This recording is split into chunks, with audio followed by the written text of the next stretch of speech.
네, 오늘은 제가 가장 오래 물려있는 종목 혹은 종목군에 대한 내용입니다. 바로 5G 장비주입니다. 저뿐만 아니라 엄청 많은 분들이 5G에 물렸었고 아직도 물려있을 거라고 생각합니다.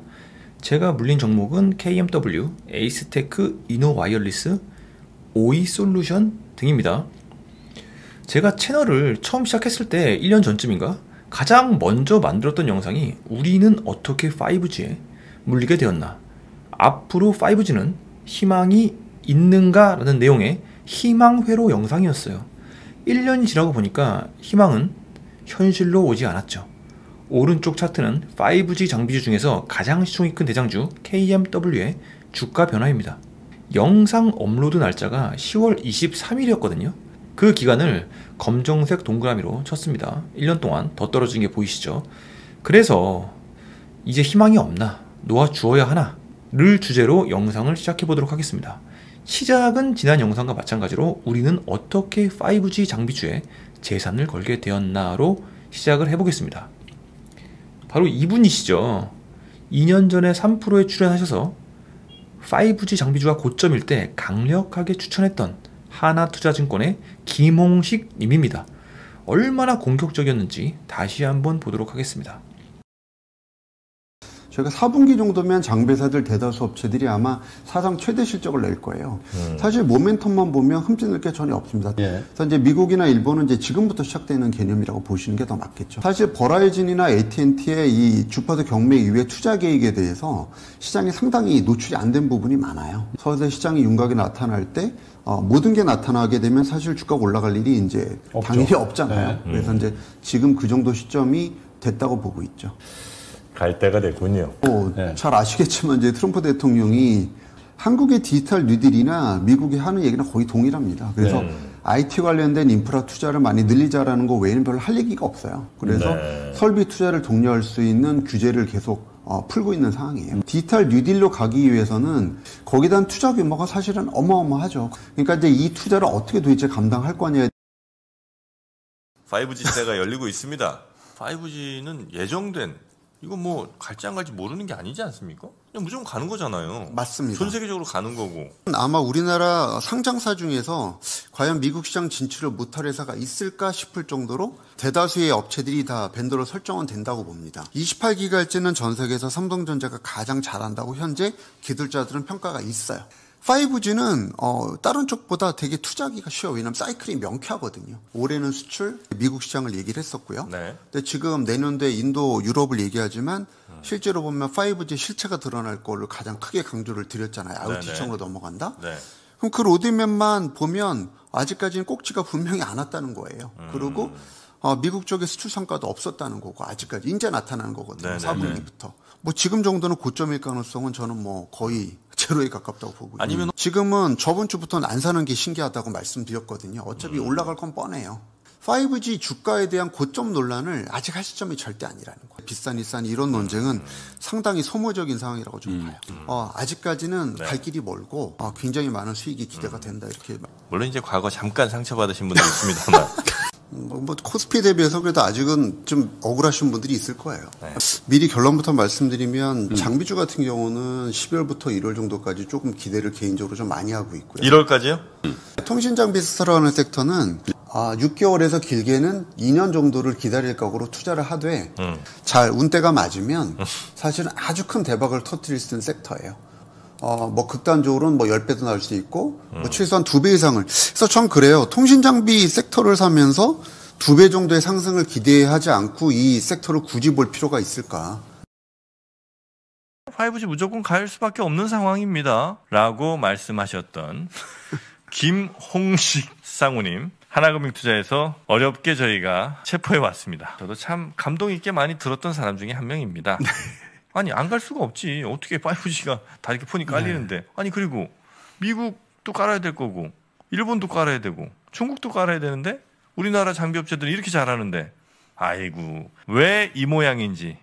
삼성전자가 최근에 잘 못하기 때문이에요. 네. 그러니까 AT&T에 삼성전자가 탈락을 했어요. 수주에. 그러니까 장비업체 선정이 안 된 거죠. 미국에서 이제 버라이즌밖에 기대할 게 없다라는 게 이제 드러나니까 네. 이제 앞이 약간 캄캄해진 상황인 거죠. 어떻게 보면. 그거에 대한 주가 반영이 또 상당 부분 됐다는 게 또 저희 판단이라서 이제는 조금 사라고 얘기해야 되는 게 맞지 않을까. 어쨌든 중요한 건 수주라는 거 아니에요? 그렇죠. 수주는 또 그럼 남은 게 뭐 있어요? 미국 시장 자체는 일단 전반부는 끝났다고 미국 보셔야 끝. 되고 네. 일본 분위기가 좋냐? 삼성만 보면 썩 좋지가 않아요. 네. 미국 시장, 일본 시장 저희는 삼성전자 쪽의 기대는 많이 낮추라는 쪽이고요. 삼성전자가 잘 하지 못하면 특히 중소장비 업체들은 사실 기대를 언덕이 그렇게 많지는 않아요. 일본하고 인도 시장에서도 삼성전자만 보면 기대치를 낮추셔야 돼요. 국내 쪽은 참고로 말씀드리면 네. 최근에 논란이 많은 거는 5G 장비 투자를 통신 3사가 너무 안 했어요. 그러면 지금 상황에서 호재를 그냥 막연히 기다리는 섹터인 거예요. 네네. 저희는 수주에 있으니까 저희가 암흑 같은 상황에서 아무것도 보이지 않다가 갑자기 특정 아파트 갑자기 재건축 소식이 나오게 되거나 아니면 시장 선거 통해서 그런 이슈가 터지면 네. 갑자기 아파트 값이 올라간 거 똑같은 상황이 발생될 수 있어요. 저희가 지수가 지금 1100포인트나 2000포인트면 이런 고민이 나올 수 있겠지만 지수 네. 3000에서 지금 저희가 지수 포인트를 얼마까지 예상을 하시는지 모르겠지만 사실은 굉장히 높은 뭐 2배 정도의 지수 상승을 갖다 기대하시는 분은 시장에 안 계시잖아요, 아직은. 그렇죠.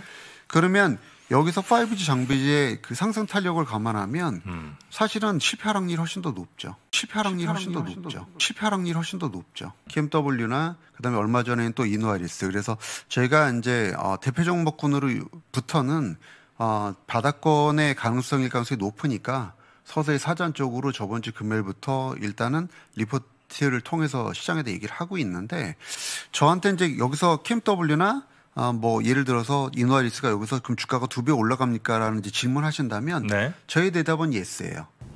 김홍식님께서는 그 이후로는 3%에서 뵐 수가 없었습니다. 3%가 잔인한 게 신뢰를 잃은 분들을 만회할 기회를 안 줘요. 그냥 보호를 하는 건지 이유는 모르겠지만 우리는 AS를 받고 싶은데 3프로TV는 채널을 지키려는 건지 전문가를 지키려는 건지 그 뒤로는 다른 분이 나옵니다. 바로 이분이시죠. 이분이 나오셔가지고 AS를 해주시더라고요. 그래서 김홍식님이 여전히 활발하게 활동하고 있는 하나TV에서 AS를 받도록 하겠습니다. 제목이 거창하죠. 2023년 5G 장비주 빅사이클이 온다. 좋은 얘기뿐입니다. 미국과 일본 시장에서 반응이 오면서 역대급 실적이 나오기 시작했다. 시총 1000억 원 이상 네트워크 장비 11개 회사의 영업이익도 턴어라운드를 했고 하나증권에서 커버하는 4개의 회사도 굉장히 좋은 흐름이고 이번에 영업이익 합계도 역대급으로 나올 거라고 보인다. 그리고 미국에서 2023년 중대역 주파수의 가용폭이 크게 증가할 것, 특히 버라이즌의 경우 2배 이상 증가할 전망이다 라고 합니다. 통신사의 주파수는 건설사의 땅덩어리에 해당하니까 굉장히 좋은 흐름이 올 거다 라는 이야기를 하는 거죠. 지난 11월에 정부에서 KT와 LG U+를 상대로 28기가 주파수 회수 조치가 있었죠. 이 조치 역시 호재로 본다. 2024년 경매에서는 10년 장기 할당을 받는 것이고 5.5G인 MM 웨이브 서비스를 10년간 안 할 수가 없기 때문에 경매에 참여할 것이고 시설에 투자를 하게 되면 5G 장비주 주가에 좋은 흐름을 가져다 줄 수가 있다. 네트워크 장비사들의 매출처가 확대되고 있는 호재도 있다라고 합니다. 삼성전자에만 납품하던 장비회사들이 후지츠, 에릭슨, 노키아 등으로 확대가 되고 있다는 겁니다. 미국과 일본 장비들이 국산화되고 있고 에릭슨, 후지츠는 협력 부품 장비사로 한국 회사를 선호하고 있다라고 합니다. 타임라인을 보시면 2019년에 처음으로 5G 투자를 개시했고 코로나로 인해서 설비 투자가 미루어진 것이 2023년 본격적으로 재개가 되면서 진짜 5G의 시대가 본격화될 것이고 2024년에는 5.5G의 투자가 개시될 때 5G 장비주의 빅사이클이 시작이 될 가능성이 높고 그것이 2027년도 6G로 연결될 것이라고 합니다. 6G 이야기가 나옵니다. 6G. 그래서 추천주는 솔리드, 가격이 굉장히 싸고 영업이익이 큰 폭으로 늘어나고 있다. 두 번째 종목은 이노와이어리스입니다. 스몰셀 장비를 만드는 회사인데 5G 전파를 연결해주는 작은 단위의 장비라고 하는데, 어쨌든 스몰셀 장비가 수요가 많은데 현재 일본 시장 수출이 확대되는 것을 넘어서 미국과 국내 스몰셀 매출처가 확대되고 있다라고 하고, 현재 주가가 굉장히 싸다. 반면 매출도 영업이익도 가파르게 상승하고 있다. 이상 김홍식님의 하나TV AS였고요. 여기까지는 희망회로였습니다. 김홍식님의 하나TV AS 분석을 듣고 나름 제 소감을 말씀드리자면은 핵심을 완전히 잘못 짚고 있다. 뇌피셜이지만 저의 결론입니다. 왜냐면은 매출처가 세계로 점점 더 확대될 거라고 하고, 또한 모든 매출이 이동통신사로부터 발생할 거라는 가정인데, 이것은 김홍식님께서 KT, SKT, LG 같은 통신 3사를 메인으로 커버하고 있고 장비주까지 추가로 커버하게 되면서 비롯된 접근 방식이기 때문에 아예 5G라는 기술을 바라보는 시각이 저와는 다릅니다. 애초에 왜 정부가 5G 주파수를 회수했는가? 그 이유는 통신 3사가 5G 주파수, 그 중에서도 28GHz는 필요가 없기 때문입니다. 두 가지 이유가 있겠죠. 그렇게 빠른 통신이 스마트폰에는 필요가 없는 것이죠. 그게 앞으로도 필요 없을지, 지금까지만 필요가 없는 것인지는 모르겠지만 어쨌든 필요가 없기 때문에 기지를 설치 안 한 겁니다. 5G 28GHz의 특성상 아까도 말했듯이 스몰셀을 전국에다가 촘촘하게 설치를 해야 되는데, 스마트폰의 LTE처럼 전국의 모든 땅에 다 깔아버리는 그런 식으로 구현하는 기술이 아닌 거예요. 지금도 스마트폰으로 5G 한다고 해서 완전히 다른 서비스를 체감하는 사람이 있나요? 없죠. 저 역시 LTE를 쓰고 있는데 만약에 5G만의 사용처가 생겨난다면 당연히 5G로 갈아타겠죠. 쓸데없이 요금을 더 내고 싶지가 않은 겁니다. 메타버스, 자율주행, 스마트 팩토리, 원격 제어 등등 5G 기술이 필요한 그런 분야가 스마트폰으로 구현되는 게 아니잖아요. 그럼 뭐냐? 답은 여기에 있습니다. 믿고 보는 달란트 투자에서 5G가 무엇인가를 정확히 짚어주고 있어요. 링크는 우측 상단에 걸어놓고 지금은 요약을 해보도록 하겠습니다. 결론부터 얘기하면 5G라는 기술은 전국을 연결해서 사용하는 이동통신망 같은 게 아니라 특화망의 영역이라는 거죠. 다른 말로 이음 5G라고 한다라고 합니다. 5G 특화망이랑 이동통신망은 완전히 개념이 다른 개념이에요. 5G 특화망은 B2B죠. 수요 기업, 기관, 기업 고객일 겁니다. 반면에 이동통신망은 매출을 올리더라도 이용자, 즉 우리가 돈을 내야 되는 거예요. 5G 특화망의 시장 규모의 전망입니다. 특화망 시장이야말로 급성장하고 있죠.